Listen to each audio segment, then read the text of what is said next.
espectadores da SGTV, programa Almanac Confusão. Estamos reiniciando aqui uma nova temporada, agora sob o patrocínio da Lei de Incentivo à Cultura, Lei Paulo Gustavo. E hoje nós temos a alegria e a honra de receber aqui uma prata da casa, vinda lá diretamente das Perobas, Gordura, Vila Funchal. É isso mesmo, Carlinhos? É isso mesmo, isso mesmo. Carlinhos, vamos colocar aqui, claro, eu devo tratá-lo por Dr. Carlos? Não, de maneira nenhuma. Ou pode ser Carlinhos mesmo? Não, é o Carlinho que está aqui. Não estou no tribunal, não. Não está no tribunal? Não. Pois é, mas Carlinhos, olha, esse programa nosso, ele tem um interesse cultural. Sim.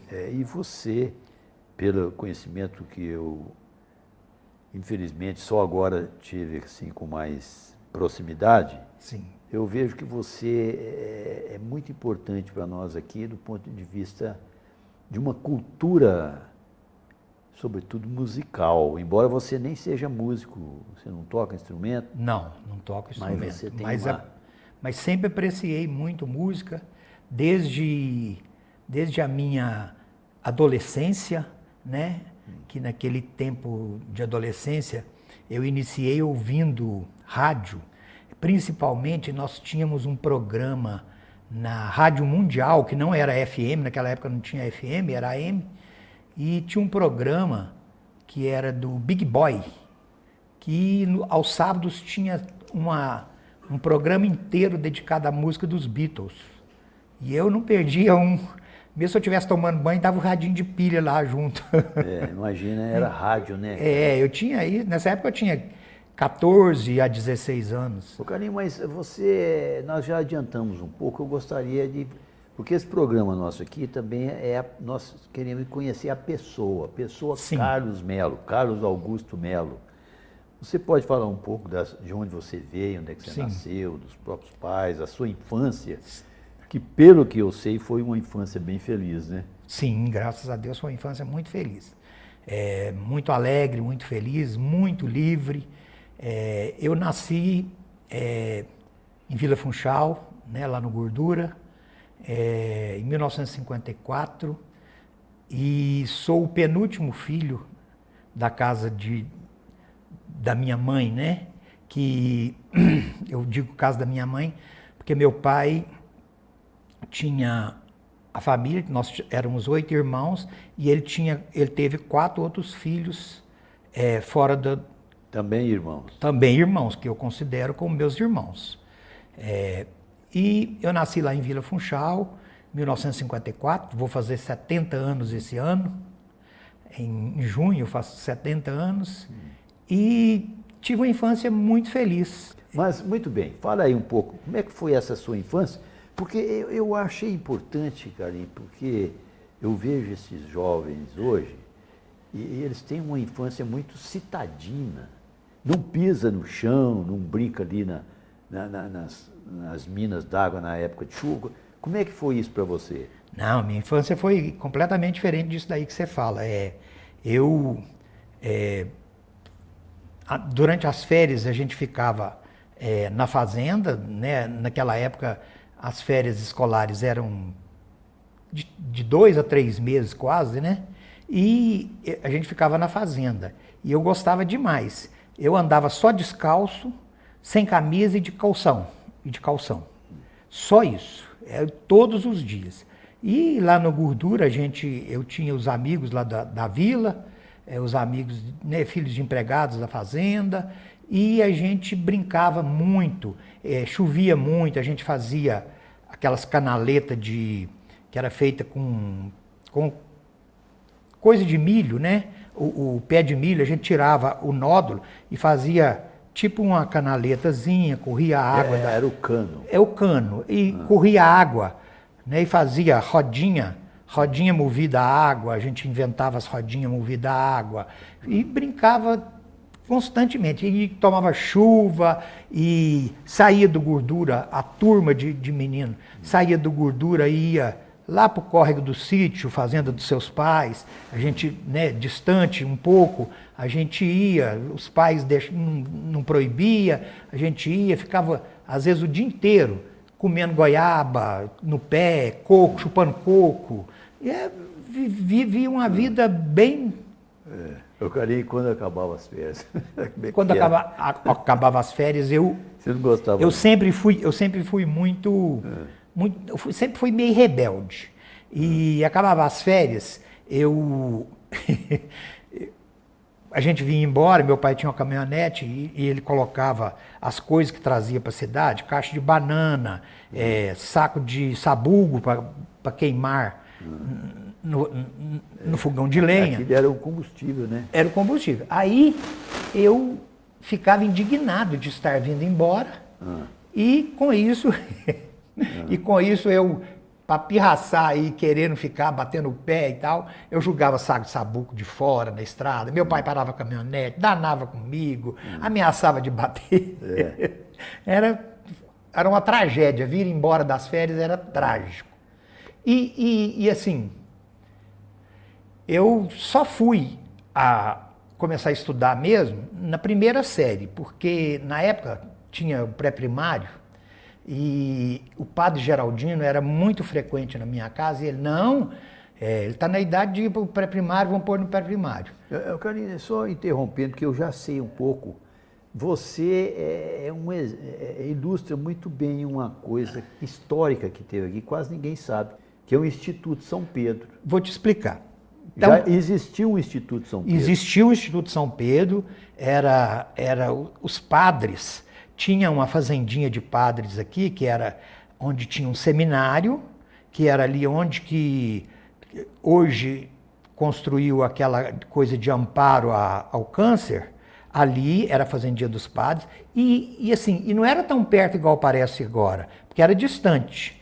Tanto que, quando eu comecei a estudar, o pré-primário, que eles queriam me colocar, mas eu era muito agitado, e para mim, primeiro dia de aula do pré-primário, eles me colocaram para dormir, falar que tinha que deitar, era a hora do soninho. E eu cheguei em casa e falei assim, eu não volto para essa aula, mas de jeito nenhum, eu não vou em escola para dormir. Hoje seria hiperatividade. Isso. Né? Hoje você querer que um hiperativo durma de dia, assim, não vai dar certo. Não está acostumado a brincar o dia inteiro. Aí eu fui para a escola e eles queriam que eu dormisse. Eu falei, não vou dormir, eu não vou voltar. E bati o pé e não voltei. Aí, não tem problema, uns falavam, não tem problema não, ele vai para a primeira série. Aí eu fui para a primeira série, fiz a primeira série no Instituto São Pedro. Minha professora era Maria Cardoso. Onde que era esse instituto funcionando? O padre, quando fez o pré-primário, o padre Geraldino estava construindo lá onde que hoje é a prefeitura. Lá era o Instituto São Pedro. Aquilo ali era a escola, onde é o prédio da prefeitura. E lá eu fiz primeira série com Dona Maria Cardoso, fiz a segunda série com a Dirce Brasileiro Batista, irmã do João Batista Jorge Neto, do Batistinha. Poeta, né? Poeta. A terceira série com a auxiliadora Barbosa, que é filha do Soquilim. E a quarta série com Dona Nenega. A Dona Nenega, quando a Dona Nenega foi dar a quarta série, o Instituto São Pedro estava acabando. O padre Geraldino estava com problemas financeiros e estava acabando o Instituto São Pedro. Então, a Dona Nenega, o padre Geraldino queria que essa turma que começou com ele no pré-primário terminasse. Então, a Dona Nenega dava aula de manhã no Afonso Pena, para a quarta série no Afonso Pena, e para a gente ela dava aula lá na Fazendinha dos Padres, que é onde eu te expliquei ali. Perto do Proman hoje. Perto do Proman, exatamente. Identificar para o nosso lá era a Fazendinha dos Padres. E na Fazendinha dos Padres tinha os alunos que eram os alunos internos. Os que eram de Tiros, de Matutino, de Arapuá, tinha de Carmo Paranaíba, que eram que estavam estudando para ser padres. É interessante, Carlinhos, você falar em internato. O Prédio Amarelo já foi um internato também. Sim, né? Foi, né? De mulheres, né? Ninguém dá notícia mais disso, né? de mulheres, né? E o terceiro andar A escola era o normal, dormitório. a escola normal tinha o internato, né? Exato. Eu não sabia desse do Instituto São Pedro. Que tinha Pois é, o internato. Instituto São Pedro era assim. Aí a gente, que era a turma de São Gotardo, a gente não era os internos, a gente era externo, que compunha a quarta série lá na Fazendinha dos Padres. Aí a dona Nenega, o tio Padre Frederico, ele nos pegava numa caminhonete, a gente ia para coisa, e a dona Nenega ia com ele e nos levava para lá todo dia à tarde. E nós terminamos lá a quarta série. A que chama quarta série hoje, que chamava quarto ano. Hoje equivale ao quinto ano. Isso aí. Equivale ao quinto ano. Você estaria certamente aí uns 10 anos, né? Uhum. Carinho, isso nos anos 60, não é tão antigo assim, não. Só tem 60 e poucos anos, né? Isso. E ninguém mais sabe desse Instituto São Pedro, e você foi um aluno do Instituto São Pedro. Eu fui um aluno do Instituto São Pedro. Carlinho, eu achei o seu relato sobre a sua infância sensacional. Você podia falar mais um pouco sobre a sua infância. Gostaria até que todas as crianças tivessem uma infância como a sua. Inclusive, você deve ter casos para contar também, não? Sim.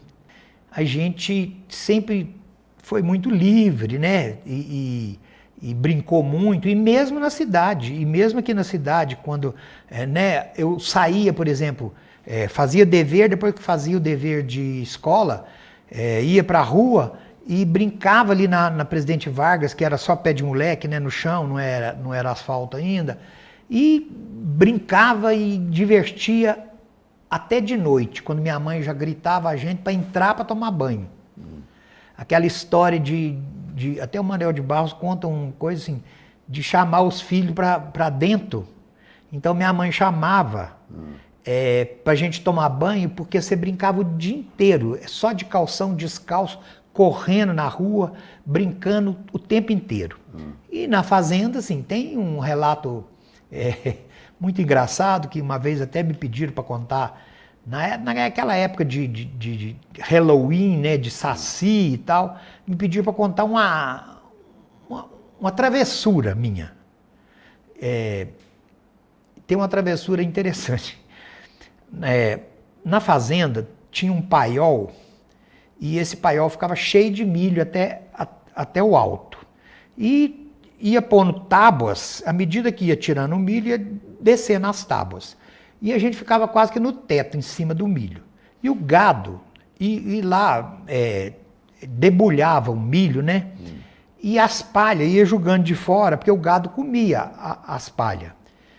E tinha uma porteira no paiol, e o gado estava comendo. O gado estava comendo lá as palhas, e uma vaca chegou assim, eu peguei o rabo da vaca e amarrei na tábua do curral, amarrei o rabo da vaca lá. E um cachorro latiu, o gado comia nas palhas, um cachorro latiu, o gado estourou. Sim. E a vaca, puf, o rabo ficou pingando sangue lá. É mesmo. E meu pai ficou tão bravo, porque essa vaca não era do meu pai, estava lá, era do Titotonho. E meu pai ficou tão bravo comigo, não bateu não, mas ficou tão bravo comigo. E não foi intencional, eu não sabia que ia acontecer isso. Então, assim, essa história é uma história que ficou, né? Ficou na memória da família inteira, o rabo da vaca amarrado na porteira. Assim, os meninos falavam que fazia muita travessura, né? Sim. Mas não tinha maldade, não era? Não. O rabo está ali, o que custa amarrar ele? Parece uma corda, né? Eu sempre fui muito... Traquino. Muito traquino, muito. Eu tinha um cachorrinho preto na cidade, e o ônibus de tiros descia a Avenida Presidente Vargas, e quando o ônibus de tiros descia a Presidente Vargas, o motorista do ônibus passou em cima do meu cachorrinho. E eu chorei muito, e fiquei muito triste, a noite inteira eu fiquei pensando assim, eu vou vingar a morte do cachorrinho, E eu sabia o horário do ônibus de Tiros. Aí a hora que o ônibus de Tiros desceu, eu peguei uma pedra daquelas de pé de moleque do coisa, e na frente do ônibus, eu joguei no vidro do ônibus. O motorista parou e eu corri.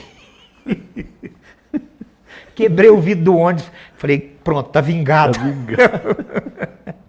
Que coisa, pra você ver o que é o sentimento, né? E a emoção, né, Carlinhos?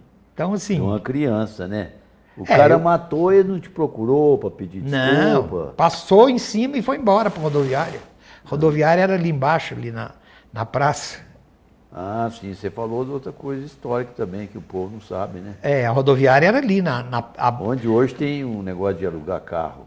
Onde hoje é aquele estacionamento lá.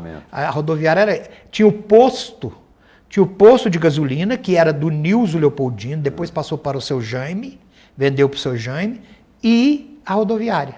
E na rodoviária tinha um bar. Você está falando, Carlinhos, nos anos 60 para 70. É. Né? Você era menino ainda. É menino. Uai, em 60, se fosse 62, eu estava com 8 anos de idade.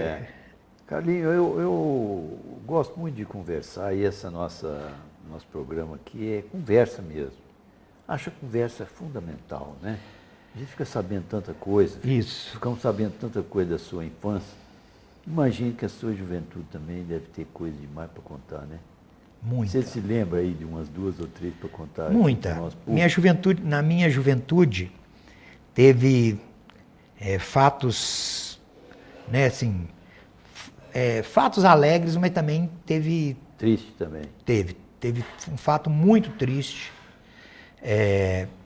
que eu participei, assim... Participei não, eu estava junto, quando nós 3 amigos juntos, e um amigo, em brincadeira, sem intenção nenhuma, ele atingiu com um tiro um primo meu, o Augusto. E Augusto ficou doente durante mais ou menos 1 ano e meio, mais ou menos. Aí no final ele acabou falecendo, assim, em consequência daquele tiro que ele tinha levado. Ele viveu um período coisa. Então, assim, tem esse fato que foi um fato que marcou muito a minha... isso aconteceu, eu estava com 16 anos, foi em 1970. Fora isso, assim, minha juventude foi muito alegre, a gente era uma turma de adolescentes muito animada. Você conheceu o clube? Fazia serenata quando nós começamos a namorar, e a gente fazia serenata para as namoradas, e foi uma juventude muito... era muito simples, né, Carlinhos, comparando com hoje, né? A gente ainda ia para... Né, tinha cinema ainda, a gente ia para o cinema. Na praça, né? Na praça. A gente, nos domingos, tinha, né, 2 sessões, por exemplo. A gente ficava na praça, ia para cinema, ia para o clube social. Como é que começou essa história de música? Porque você é um músico que não toca instrumento musical. Não sou músico, né? Eu sou apreciador de música. Apreciador de música. Esse interesse musical tem a ver com o Liprando de Melo? De certa forma, sim. Eu acho que a gente viveu, assim, o meu pai era muito festeiro, né? Sempre gostou muito de festa. E a gente viveu nesse ambiente festeiro, né? Meu pai fazia muita festa em casa, ia para muita festa, a gente acompanhava ele. Algumas festas, eu cheguei até a acompanhar meu pai, por exemplo, festa em Tiros, Matutina, Dores do Indaiá, exposição. Então, assim, ele gostava muito de festa e a gente aprendeu a gostar. E festa vai, festa vem, e veio música na vida da gente, né? Então eu sempre gostei, desde de menino, eu sempre gostei muito de música. Você pode citar para nós aí alguns músicos que você admira? Bom, que você prefere? Eu gosto muito de música, mas assim, principalmente música. Gosto de música internacional também, mas gosto de música clássica, eu gosto, mas gosto muito de música popular brasileira. O sertanejo atual, que é o chamado sertanejo universitário, eu não gosto desse tipo de música, de maneira nenhuma. Eu aprendi com meu pai a gostar de o sertanejo raiz, né? Aquele sertanejo tipo, aquele Tunique Tinoco, Cascatinha Nhanha, que tem aquela música linda que é Cafezal em Flor. Você falou que tinha uma música que o seu pai sempre tocava, era essa? A música que o meu pai sempre tocava é essa do Tunique Tinoco, que me lembra muito, muito meu pai. É o Cafezal em Flor? Não, é o Adeus Paulistinha. Adeus, Paulistinha. Essa é sertanejo raiz, né? Luar do Sertão, são músicas bonitas de sertanejo raiz. Carlinhos, Luiz Gonzaga para você, o que significa? Nossa, eu gosto muito. Eu sempre admirei muito o trabalho do Luiz Gonzaga e aprendi a gostar realmente assim desse ritmo, sanfona. Aprendi com meu pai, aprendi Dominguinhos, Luiz Gonzaga. Hoje em dia tem um novo no mercado aí, Mestrinho, que é um sanfoneiro de marca maior. E é uma maravilha. Eu até vi um show dele agora em setembro, lá em Conceição do Mato Dentro, que é a terra da minha filha, que a minha filha mora, Júlia.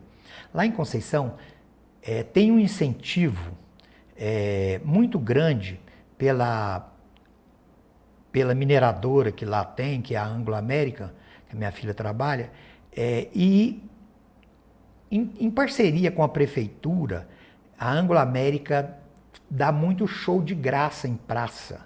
Então, em setembro, por exemplo, assim, teve 5 dias de show musical na praça, teatro, oficina de teatro, tudo do setor cultural. É um incentivo muito grande que a empresa dá para a cidade.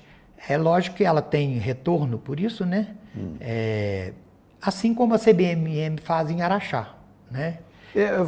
Você tinha me falado sobre esse apoio dessa firma, por causa da sua filha trabalhar lá, e você citou vários cantores, artistas, compositores de alta qualidade, né? Teve show lá da Adriana. Porque não é só você dar o show, não. Não. Você tem que botar qualidade também, né? Teve show lá da Adriana Calcanhoto, teve show da Fernanda Takai, do Patufu, teve show desse Mestrinho que eu acabei de falar, um sanfoneiro.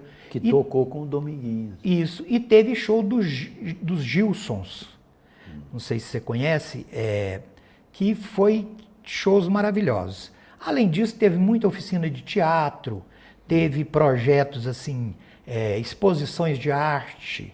Então, tudo esse incentivo à cultura que existe lá, eu acho que pode ser estendido para outras cidades também, né? A exemplo, por exemplo, nós aqui, como que nós podemos ter? Nós não temos mineradoras aqui e tal para incentivar essa cultura, mas nós temos um grande peso que é o agronegócio. E uma parceria da prefeitura com o agronegócio seria extremamente interessante. Pois é, Carlinhos, mas isso já não se faz aí na Festa da Cenoura? Sim, mas eu acho que a Festa da Cenoura, nessa questão cultural, ela é muito limitada. Pela qualidade... Vê a grade de shows de uma FENACEM, por exemplo. A grade de show de uma FENACEM é o que é? Somente sertanejo universitário.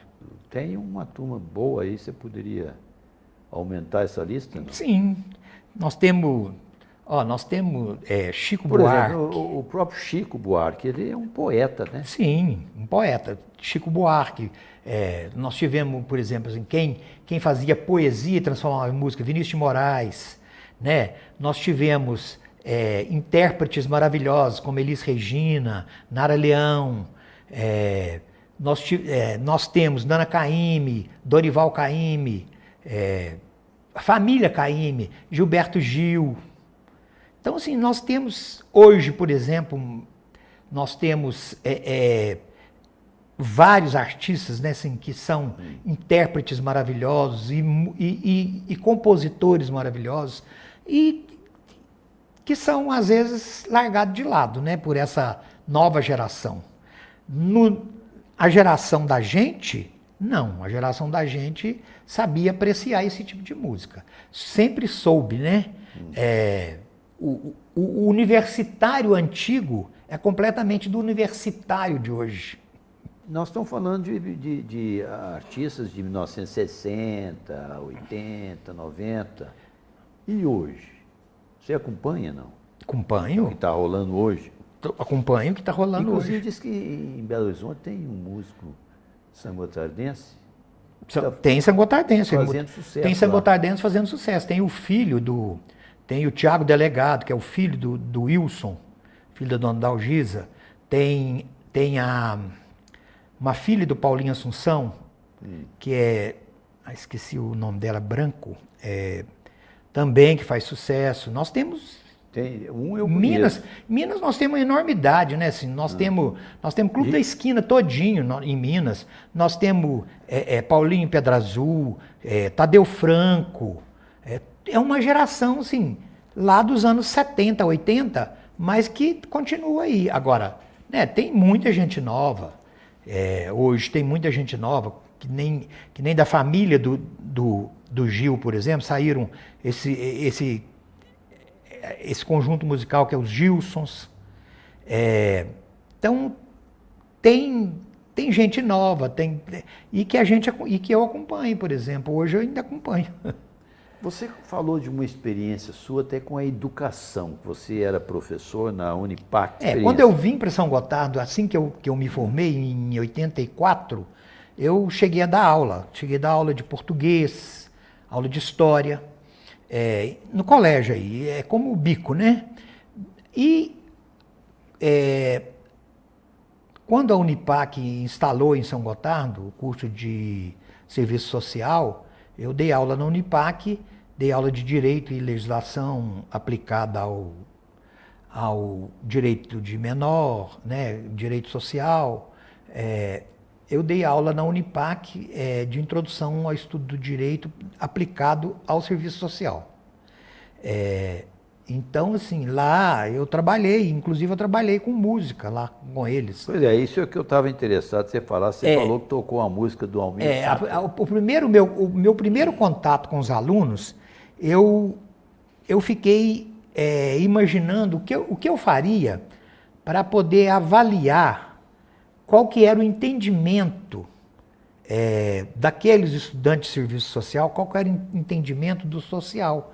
E eu levei uma música, levei para tocar e imprimir a música do Almir Sater, que é o Tocando em Frente,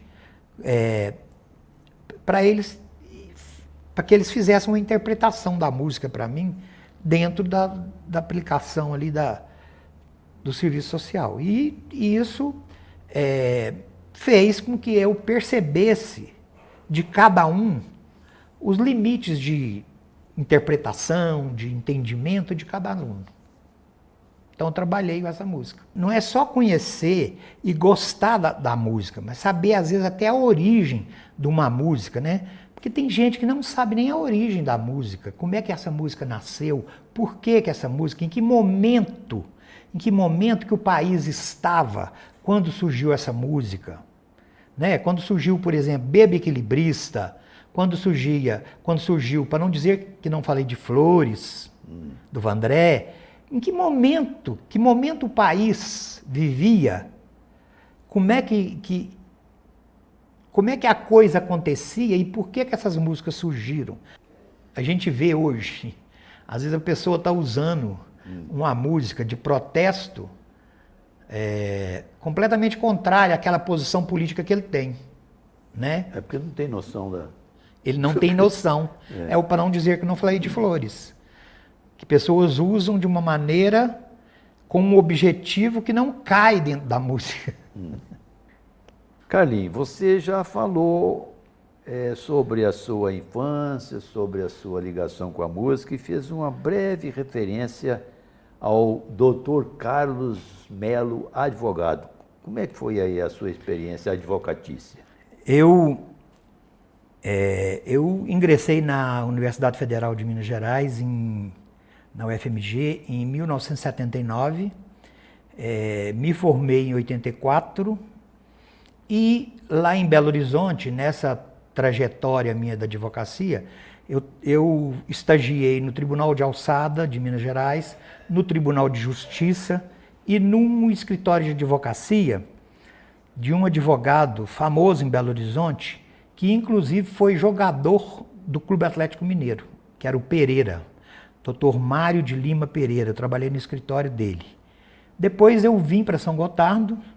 Na época que eu vim para São Gotardo, quando eu me formei, em 84, que eu vim para São Gotardo, nós éramos 5 advogados só em São Gotardo. E ficamos muito tempo, assim, poucos advogados em São Gotardo, né, que hoje tem quase 200, sei lá. É mesmo?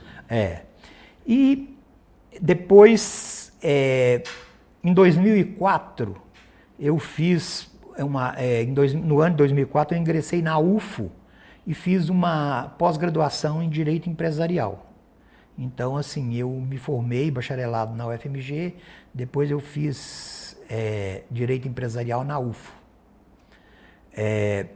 E trabalhei em São Gotardo como advogado durante 40 anos, de 84 até agora, né? Atualmente eu milito ainda, mas assim, já afastando um pouco, porque 40 anos é muita coisa. E o que você pode dizer para nós dessa sua experiência? Porque é uma especialidade empresarial, é porque tem muita empresa. Aí assim, eu prestava... Só para completar, significa essa área penal e não, nada disso? Empresarial não. Empresarial assim, é prestar assessoria jurídica e consultoria, assessoria jurídica para as empresas, né? Nos diversos setores, né? Mas principalmente eu atuava na área trabalhista, em defesa das empresas na área trabalhista.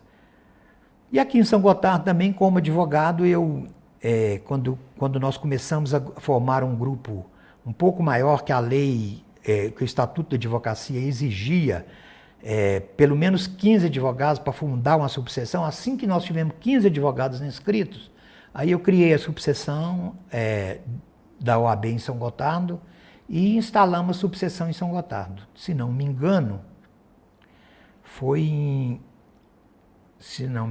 87, 88, uma coisa assim. Eu queria que você falasse um pouco sobre poesia, que eu sei que você não só aprecia, lê poesia, quanto você também escreve poesia. Escrevo alguma coisa, né? Arranho, né? Eu tenho alguns escritos. Poesia para você? E poesia, para mim, é assim, é você transportar, né, para a escrita, um sentimento que você tem, as emoções, aquilo que você carrega de emoção, do coração, aquilo que é belo para você e tal, você transformar isso num escrito e, assim, independente de você pensar se isso vai agradar os outros ou não, mas que te agradou, que você gostou, sentimentos que você viveu, situações, às vezes, assim, que você viveu e que você transforma de maneira sutil, você transforma isso, essa emoção, para o escrito. Você acha que todo mundo precisava ter alguma liga com a poesia, não? Como é que você vê isso? Que todo mundo precisava ter uma liga, eu não diria isso, mas assim, pelo menos que soubesse apreciar, né? Porque tem até uma história que para você ver o espetáculo do mundo, ou você tem que ser criança ou poeta. Significa que se a pessoa é criança, não vai ser sempre, vai deixar de ser criança. E se ela não for poeta, ela vai perder o espetáculo. Tem até uma música do... Eu acho isso muito forte. Tem uma música de um mineiro, chama Vanderly, que no final da música ele fala, viver criança, morrer poeta. Então, a ideia é a mesma. É isso aí. Viver criança, morrer poeta. A música é linda. Então, a música do Vanderly. Pois é, mas é a mesma ideia. Significa que se a pessoa não encontrar esse poeta dentro dela, ela vai perder o espetáculo do mundo. Vai. Eu acredito nisso. Com certeza que ela vai... No sentido de que poesia não é só o verso, o poema escrito, não. É mais do que isso. Claro. Não é? Mas você não citou alguns poetas aí da sua Uai, preferência? da minha preferência? Ah. Uai, são vários, né? Por exemplo, no nacional, por exemplo, tem Cora Coralina, tem Adélia Prado, mineira de Divinópolis, Cora Coralina de Goiás, tem Raquel de Queiroz, Cecília Meirelles, Manel Bandeira. Nós temos, e também temos, por exemplo, Pablo Neruda, Né? né, um monte, né? Inclusive um mato-grossense muito Tem, bacana. sim. O Tem Manuel. o Manel de Barros é o meu preferido, porque o Manel de Barros ele tem uma capacidade de colocar nas poesias dele uma coisa assim que eu sinto, que é assim, aquela criança nascida, que viveu na roça, né? E ele conta assim, na poesia ele conta que você identifica aquele menino de roça, com sentimento, é muito bonito. Manel de Barros é um poeta que não pode faltar. Merece a gente ficar lendo uns versinhos Sim. dele, né? Nós temos outro mineiro também que não podemos esquecer, né, gente? Carlos Drummond de Andrade, que também é maravilhoso. Eu escrevi uma crônica há pouco tempo, eu posto nas redes sociais. Eu passei em frente ali, perto da Pai ali, e tinha um pé de couve maravilhoso. E esse pé de couve, ele subia e passava além do muro. E eu escrevi uma crônica falando da fidalguia daquele pé de couve, que ele parecia aqueles guardas lá do Palácio de Buckingham, que todo imponente, reto. Então, assim, há muitos comentários falavam assim, como é que você vê um pé de couve e escreve esse tanto de coisa sobre ele? Poesia e música combinam bem, né? Sim. Todos Por falar né? em poesia, eu quero até lembrar de uma coisa, que quando eu era criança, as professoras mandava a gente fazer composição, aquela redação mandava fazer composição. E uma vez uma das minhas professoras mandou fazer uma redação sobre, quando voltava de férias, sempre tinha aquela clássica Minhas Férias. E aí mandou fazer. E eu escrevi. Aí escrevi e tal, chamei minha mãe e li para minha mãe. A minha mãe falou assim, não, tá bonito, mas você tem que florear. Tem que florear mais, tem que colocar sentimento, florear. Aí, você descreveu aqui que você acordou, que você ouviu os bezerros no curral, mas aí, assim, em cima disso, o que isso te lembrou, por que isso te fez? Então, você coloca sentimento. Aí eu escrevi a redação, mostrei para minha mãe agora ficou maravilhosa. Cheguei na escola, a professora foi ler para todo mundo. E eu sempre minhas professoras gostavam das minhas redações, das minhas composições, e lia para todo mundo. E eu lembro da minha mãe perfeitamente falando comigo, menino, floreia, tem que florear. Florear é isso, entendeu? Colocar sentimento, a sua visão daquilo, indo além. Entendi. Carlinhos, pensando na nossa comunidade, vale a pena investir em música e poesia? Sim, claro que vale a E pena. cultura? Claro. Para tornar a comunidade mais culta. mais gostosa de se viver. Sim. Nela. Eu acho Se que as pessoas fossem mais sensíveis, sim, né? eu acho que Mais fina, aquele ditado, gente fina é outra coisa. eu acho que convém que faça isso, que invista mais em cultura, né? Aproveitar esse incentivo aí da Lei Paulo Gustavo, e investir em cultura mesmo na cidade, é muito importante isso, né? Tá aí então um convite para o nosso público, né? Porque vale a pena falar em música, ouvir boa música. Carlinhos, olha, sensacional essa nossa conversa. Pena que ela está quase terminando, mas você ainda vai ter que falar para nós um pouco sobre o Carlos Melo hoje. Hoje, Já passou pela advocacia sim. e nesse período todo de trabalho não abandonou o interesse pela música, o interesse pela poesia. E o que você pode falar para nós hoje sobre a sua fase atual de vida? Quando chegou a pandemia, em 2020, né? É isso? 2020, eu estava me preparando, eu fiquei me preparando de 2019 para 2020, eu estava me preparando para deixar um pouco a advocacia. Eu ainda permaneço com alguns contratos que eu faço assessoria para empresas. Então, isso eu ainda advogo para empresas que eu presto assessoria e consultoria.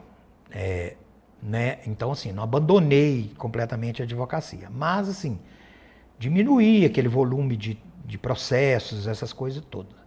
E pensando nisso, eu pensava o seguinte: eu não vou parar de trabalhar nunca, parar totalmente.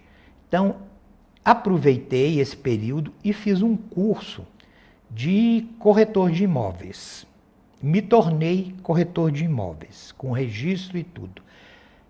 E dentro da corretagem de imóveis, eu me especializei para ser avaliador judicial.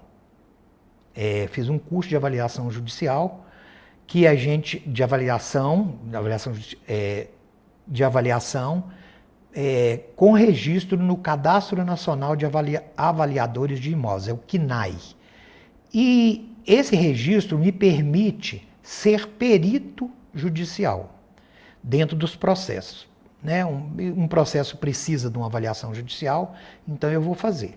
E isso tem uma inscrição que a gente faz no Tribunal de Justiça, né, aqui de Minas Gerais, e no Tribunal Regional do Trabalho, para você ser perito avaliador. Eu estou com tudo pronto, com o registro pronto, mas eu fui me inscrever e aí eu deparei com um empecilho, por enquanto, que precisa de ter 3 anos de corretagem de imóveis, de ser corretor de imóveis, para você trabalhar como perito judicial. Então, assim, no ano que vem é que eu faço, no ano que vem não, no final do ano de 2024 é que eu faço o período que é necessário para ser perito avaliador judicial. E vou fazer isso e vou continuar, embora não seja como advogado, mas vou continuar dentro dos processos. Calimão, mas eu estou interessado também no Carlos Melo, que aprecia, por exemplo, a culinária, que torce para o Cruzeiro, e que tem um tempo, o ócio, né? Sim, aquela história do ócio. Eu estou interessado nessa parte também. Você falou aí, torce para o Cruzeiro, mas eu nunca fui fanático, né? Eu sou torcedor do Cruzeiro. Então eu acertei, eu joguei no bicho. Você jogou no bicho, mas você acertou. Eu sou cruzeirense, mas assim, sem ser fanático, sabe assim, não sou de ficar vendo futebol, nada disso. Ficar em torcida organizada? Por influência, não, jamais. Por influência do meu pai, eu sou cruzeirense. E quanto a essa questão aí do ócio, por exemplo, né, o meu ócio é o ócio criativo, né? Tem até um livro do Domênico de Masi. Então, o ócio criativo. Que eu acho que a gente devia fazer mais pregação para o ócio criativo. É o ócio criativo. É aquele ócio que você lê muito. Você conversa. Você lê, você conversa, né? Você ouve música. Tudo isso. Você visita as pessoas. Sim. Viaja, né? Você viaja. Eu gosto de viajar. Eu e a minha esposa, Maria de Lourdes, gostamos muito de viajar. Então, assim, viaja também, né? Curte a minha netinha, atualmente tenho uma netinha, curto minhas filhas, né? Então, isso tudo faz parte daquilo que antes era muito corrido, né? Que aquela obrigação de eu ia para o escritório 8 horas, saía, almoçava, voltava para casa no fim da tarde. Então, assim, hoje não, hoje tem mais tempo para viver essas boas coisas. Carlinhos, olha, não é a nossa área, nem sua, nem minha, mas a gente, se você não tem essas coisas, acaba que você entra naquele negócio de ansiedade, né? Sim. O pessoal na correria, tanta ansiedade. Isso é um outro assunto, talvez a gente tenha até que chamar especialista para falar sobre isso, né? Mas não é o seu caso. Não. Você não está ansioso, Não, de nem jeito com correria. Não. Aí pode apreciar uma boa música. Um bom papo. Encontrar com os amigos, né? Porque, às A vezes, culinária que você falou, a culinária né, eu gosto muito de cozinhar, de criar. Então, assim, isso gosto bastante. Vou para, né, saio da cidade, vou para o sítio do meu sogro, faço comidas lá para toda a família. Natal, por exemplo, eu preparo ceias de Natal. Ô, Carinha, você pode convidar o público aí agora para apreciar o seu tempero, que eu já tive essa oportunidade, né? Pois é, mas eu vou convidar o público assim, fica complicado. Carinha, mas ó, vamos que aparecem milhares de pessoas. Eu te agradeço muito, a sua conversa enriqueceu muito aqui o nosso programa, Almanaque Confusão. Muito obrigado pelas suas lembranças. Foi um prazer, tá bom? E a palavra final com o público é sua.